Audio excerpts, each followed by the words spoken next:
layakanku untuk dapat memanggilmu Bapa. Kau beri yang ku pinta saat ku mencari, ku mendapatkan. Ku ketuk pintumu dan kau bukakan, sebab kau Bapakku, Bapa yang kekal.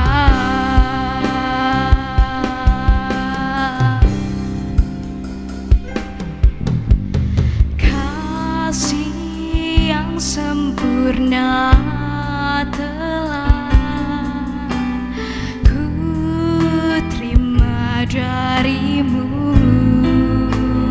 bukan karena kebaikanmu, hanya oleh kasih karuniamu kau berikan aku layakanku untuk dapat memanggilmu Bapa. Kau beri yang ku pinta saat ku mencari, ku mendapatkan. Ku ketuk pintumu dan kau bukakan, sebab kau Bapakku, Bapa yang kekal. Takkan kau biarkan aku melangkah hanya sendirian. Kau selalu ada bagiku, sebab kau Bapakku, Bapa yang kekal.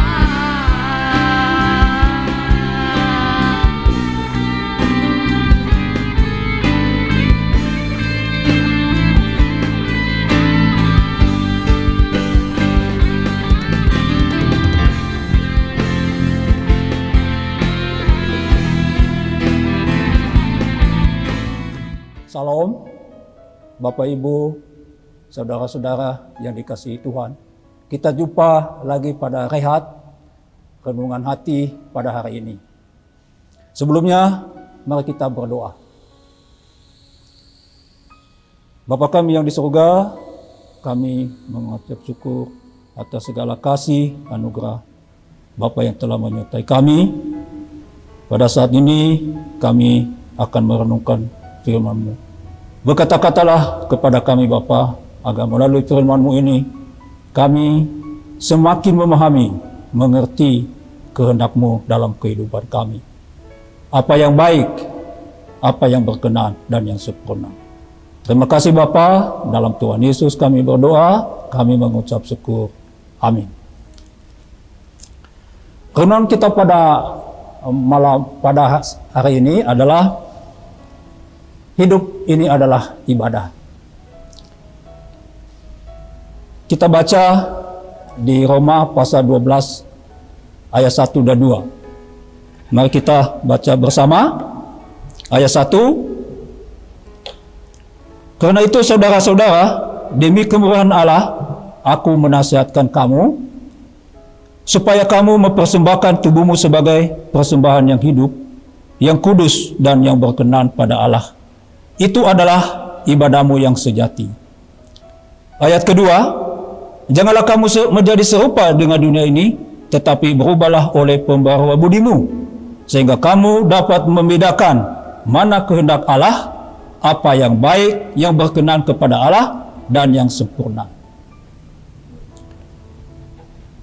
Hidup ini adalah ibadah.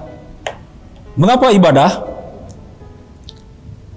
Pada ayat pertama tadi, kita bisa mendapatkan pemahaman, penjelasan atau pencerahan. Ada dua hal yang bisa menolong kita. Yang pertama, kita memahami apa itu ibadah yang sejati. Sangat jelas sekali disampaikan oleh firman Tuhan sebagai persembahan yang hidup, yang kudus dan yang berkenan kepada Allah. Yang hidup adalah suatu persembahan yang harus nyata, real dalam segala kehidupan kita. Melalui perbuatan, juga melalui perkataan kita, harus kita nyatakan untuk kemuliaan Bapa di surga. Yang kudus, apa itu yang kudus? Yaitu yang suci, tidak bercacat dan tidak bercela. Karena Tuhan kita itu adalah kudus. Karena firman Tuhan mengatakan, hendaklah kamu kudus, karena aku kudus. Dan yang berkenan kepada Tuhan, artinya yang menyenangkan hati Tuhan, sesuai dengan kehendak Tuhan, untuk kemuliaan Bapa di surga. Itulah adalah ibadah kita yang sejati. Ini harus kita pahami betul pemahaman ini. Ya, jangan sampai persembahan kita adalah tidak berkenan kepada Tuhan, apalagi tidak suci atau tidak real, tidak hidup. Itu adalah malahan yang kita lakukan bukan ibadah yang sejati, bukan ibadah yang logik atau ibadah yang benar. Bisa-bisa ibadah kita salah, ya. Bisa juga disebutkan ibadah yang palsu. Nah, ini harus benar-benar kita pahami ayat yang pertama ini. Yang kedua yang bisa menjadi pemahaman bagi kita, pencerahan bagi kita adalah bahwa ibadah ini tidak hanya terbatas di satu tempat, tidak tergantung pada tempat, tidak tergantung pada lokasinya, juga tidak tergantung pada waktunya. Ya, seluruh kehidupan kita, seluruh waktu kita persembahkan untuk ibadah kita kepada Tuhan. Barangkali ada yang berpandangan, ya, selama ini bahwa ibadah itu hanya di gereja saja, ya, atau di kebaktian-kebaktian, atau di acara-acara kebangunan rohani. Sedangkan di luar, aktivitas di luar itu dianggap sekuler. Tetapi dengan pemahaman kita pada malam ini, firman Tuhan jelas mengatakan bahwa dimanapun kita berada, itu adalah ibadah kita. Kalau kita seorang pegawai bekerja di kantor, adalah ibadah kita. Asalkan kita persembahkan sebagai persembahan yang hidup, yang kudus dan berkenan kepada Allah. Ya, kalau seorang pegawai ya harus melaksanakan kewajibannya sebagai seorang pegawai, ya, bekerja baik, jujur dan bertanggung jawab. Atau seorang mahasiswa berada di kampus, itu juga adalah ibadah kita. Ya, tidak kalah rohaninya dengan kita berada di gereja. Ya, asalkan kita persembahkan itu untuk buat Tuhan. Ya, menjadi seorang mahasiswa yang berprestasi, menjadi teladan, dan menjadi lulusan yang terbaik untuk kemuliaan Tuhan, menyenangkan Tuhan. Ya, jangan menyenangkan diri sendiri, ya. Ya, untuk orientasi kita adalah menyenangkan hati Tuhan. Itu adalah ibadah kita yang sejati. Apa saja profesi kita, ya, kita sebagai seorang petugas kebersihan, laksanakan itu dengan baik, ya. Walaupun petugas kebersihan dilihat dari pandangan manusia adalah tidak dianggap, tetapi kalau itu dilaksanakan, dipersembahkan kepada Tuhan, maka itu juga bernilai di mata Tuhan. Ya. Apa saja profesi kita, walaupun kita seorang pengusaha kaya raya, tapi kalau kita tidak persembahkan sebagai persembahan yang kudus, kemudian yang suci dan tidak berkenan kepada Allah, itu juga sia-sia. Ya, apa punya segala sesuatu kalau kita tidak selamat. Untuk lebih jelasnya bisa kita baca di Yohanes pasal yang keempat ayat 24. Pada saat Tuhan Yesus bercakap-cakap dengan perempuan Samaria, Ini juga harus dibaca nanti, ini penting sekali dan sangat menarik.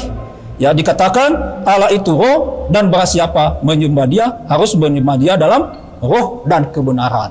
Ingat, karena Allah kita itu roh, jadi harus kita sembah dalam roh dan kebenaran, jangan kepalsuan. Ya. Hati-hati ya dengan pemahaman antara kebenaran dan kepalsuan. Jelas sekali. Nah, ini adalah ibadah kita yang sejati. Ibadah kita yang sejati kita juga lakukan dalam segala hal, dalam segala perkara, baik perkara yang sederhana sampai kepada perkara yang besar. Ya, kalau kita baca di 1 Korintus pasal 10 ayat 31, ya, Rasul Paulus mengatakan, menulis firman Tuhan, aku menjawab, jika engkau makan atau jika engkau minum atau jika engkau melakukan sesuatu yang lain, lakukanlah semuanya untuk kemuliaan Allah. Jadi sangat jelas sekali ya, harus kita dalami ini bahwa makan minum saja kita untuk kemuliaan Tuhan, apalagi yang lain-lain. Jadi segala sesuatu apa yang kita lakukan adalah harus menyenangkan Tuhan dan untuk kemuliaan Bapa di surga. Pada ayat yang kedua tadi kita kembali pada Roma pasal 12 ayat 2 ya. Ini juga ada dua hal yang bisa kita menjadi berkat bagi kita, ya, pencerahan bagi kita. Yang pertama adalah, ya, kita baca ya, janganlah kamu menjadi serupa dengan dunia ini. Ya. Berarti kita serupa dengan siapa jadinya? Yaitu kita serupa dengan Tuhan Yesus. Mengapa? Karena Dia adalah Tuhan kita. Ya, kita sebagai orang percaya, ya, percaya kepada siapa? Yaitu kepada Tuhan. Maka kita harus serupa dengan Dia, harus mengikuti jejaknya sebagai teladan kita. Ya. Kristus itu kita harus hidupkan dalam hidup kita supaya kita tidak serupa dengan dunia. Jadi kita harus hati-hati dalam hal ini. Ya, kita jangan hanya sebagai beragama Kristen, tetapi kita tidak melakukan apa yang Tuhan kehendaki dalam kita, tidak mengikuti jejak Tuhan Yesus. Ya. Apa kita bisa serupa dengan Tuhan? Bisa. Ya, kita serupa mengikuti karakter Tuhan Yesus, teladan Tuhan Yesus yang difirmankan kepada kita. Itu adalah tugas kita. Bisa kita lakukan asalkan kita mau dan kita bertekad untuk menjadi serupa dengan Tuhan, mengenakan kodrat-kodrat Tuhan. Itu yang paling penting, menggunakan kodrat Kristus dalam hidup kita. Yang kedua, yang menjadi berkat bagi kita, ya, yang menjadi pencerahan bagi kita pada ayat yang kedua, dikatakan, tetapi berubahlah oleh pembaharuan budimu, sehingga kamu dapat membedakan manakah kehendak Allah, apa yang baik, yang berkenan kepada Allah, dan yang sempurna. Nah, ini satu hal juga yang harus kita pahami betul, ya, dalami ini.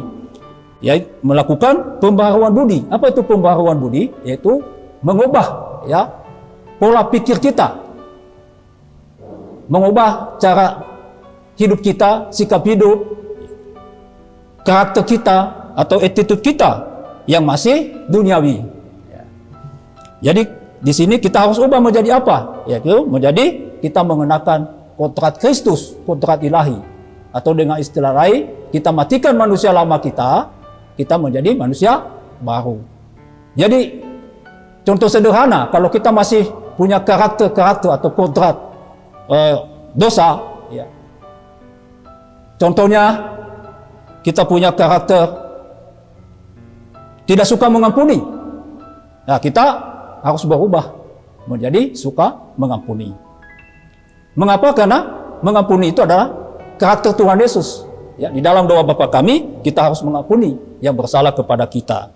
Kalau kita pelit, ya kita harus berubah menjadi orang yang tidak pelit. Kalau kita emosional, kita pemarah, kita harus ubah, ya, menjadi orang yang rendah hati. Orang yang tidak pemarah, ya. Kalau kita sombong, ada kesombongan dalam hidup kita, itu kan sifat-sifat duniawi, kodrat dosa. Harus kita ubah menjadi orang yang rendah hati, ya, dan lain-lain sebagainya, ya, sesuai dengan kodrat-kodrat kita masing-masing, yang punya kelemahan-kelemahan masing-masing, ya. Jadi kodrat dosa itu kita harus diubah dari waktu ke waktu. Apakah mudah mengubahnya? Itu juga tidak mudah. Ya, melalui proses yang panjang. Ya, saya terus terang secara pribadi juga saya mengalami perubahan, ya, perubahan. Kita harus siap sedia untuk diproses. Kalau kita lihat fenomena alam, ya, bagaimana berubahnya ulat menjadi kupu-kupu. Itu seumpama itu, ulat itu seolah-olah dimatikan menjadi kupu-kupu, baru menjadi kupu-kupu yang indah. Demikian juga bejana yang indah. Bagaimana terbentuknya? Terbentuknya dari tanah liat, mengalami suatu proses, ya, dipukul, dibakar sekalipun oleh tukangnya untuk menghasilkan bejana. Demikian juga hidup kita. Kita harus siap, ya, harus siap untuk diproses, ya, melalui suatu proses yang harus kita hadapi di dalam kehidupan kita. Kapan kita mulai menghadapi perubahan ini? Ya, mulai sekarang. Mengapa? Karena hidup kita ini di dunia ini hanya sekali saja. Jangan kita sia-siakan hidup ini. Singkat, ya, dan juga tragis. Kita tidak tahu kapan kita akan menutup mata. Nah, lagi ada kesempatan ini, mari kita untuk mengubah hidup kita, untuk mengenangkan apa tadi? Kodrat Kristus, kodrat ilahi, ya, menjadi apa? Menjadi murid Tuhan, menjadi anak-anak Allah. Intinya kita harus menjadi anak-anak Allah sebelum kita tutup mata. Dan juga hati-hati di sini kita menghadapi tantangan untuk mengalami perubahan ini. Ya, tantangan apa? Yaitu tantangannya, yaitu masih ada beban. Beban itu keinginan duniawi kita, ya, egoisme kita ini, ya, yang menganggap bahwa pusat kebahagiaan itu adalah dunia. Padahal tidak demikian. Pusat kebahagiaan kita adalah Tuhan. Yang kedua, apa yang menjadi halangan? Yaitu dosa yang kita masih ada di dalam hidup kita. Yang ketiga, ya, menghalangi kita adalah kuasa iblis. Ya, sekarang zaman postmodernisasi ini, wah, iblis sangat canggih. Jadi hati-hati dengan kuasa iblis, akan mempengaruhi akal pikiran kita. Ya, masih bisa terbelenggu dengan keinginan duniawi. Yang keempat adalah pergaulan kita, ya, di mana lingkungan kita berada. Jadi hati-hati bergaul, ya. Kita bergaul siapa saja boleh, tapi kita harus pilih, ya, bergaul yang sebagai sahabat kita, sebagai teman dekat, yaitu orang yang takut Tuhan. Ya, karena pergaulan ini sangat menentukan juga atau menghalangi kita untuk berubah menjadi anak-anak Allah. Nah, ini yang harus kita perhatikan supaya hidup kita bermakna, berharga di mata Tuhan, ya. Jadi apalagi bagi anak-anak muda, ya, sebagai generasi penerus, ini harus betul-betul difahami firman Tuhan ini. Sangat penting dalam hidup ini. Karena yang menentukan generasi yang akan datang 30 tahun, 40 tahun, atau berapa puluh tahun ke depan adalah generasi sekarang. Jadi harus betul, ya, generasi sekarang harus menjadi anak-anak Tuhan, menjadi anak-anak Allah. Dimanapun kita berada, kapanpun, ya, seluruh waktu kita, seluruh hidup kita persembahkan kepada Tuhan, ya, bukan kepada kesenangan diri kita sendiri. Jadi apa yang kita lakukan dalam renungan ini? Yang pertama, yang perlu kita lakukan, satu, yaitu bahwa ibadah kita yang sejati adalah mempersembahkan tubuh kita ini sebagai persembahan yang hidup, yang kudus, dan yang berkenan kepada Allah, menyenangkan Tuhan. Yang kedua adalah kita terus melakukan pembaharuan budi kita, pembaharuan akal pikiran kita, menanggalkan semua kodrat-kodrat dosa.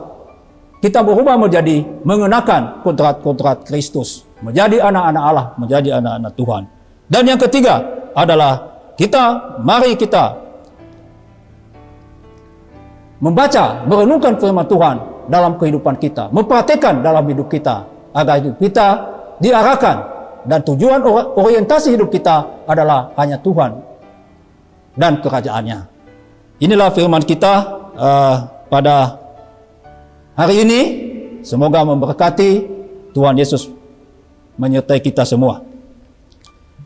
Sebelum kita tutup, mari kita berdoa. Bapa kami yang di surga, kami mengucap syukur Bapa, kami telah merenungkan firman Tuhan. Kami mohon kasih Bapa di surga menolong kami, agar kami semakin memahami, semakin menyadari bahwa ibadah kami yang sejati adalah mempersembahkan tubuh kami, hidup kami sebagai persembahan yang hidup, yang kudus, dan yang berkenan kepada Tuhan. Dan menolong kami juga agar hidup kami semakin diperbaharui, agar kami bisa membedakan kehendak Tuhan, mana yang baik, yang berkenan, dan yang sempurna. Terima kasih Bapa, dalam Tuhan Yesus kami berdoa, kami mengucap syukur. Amin.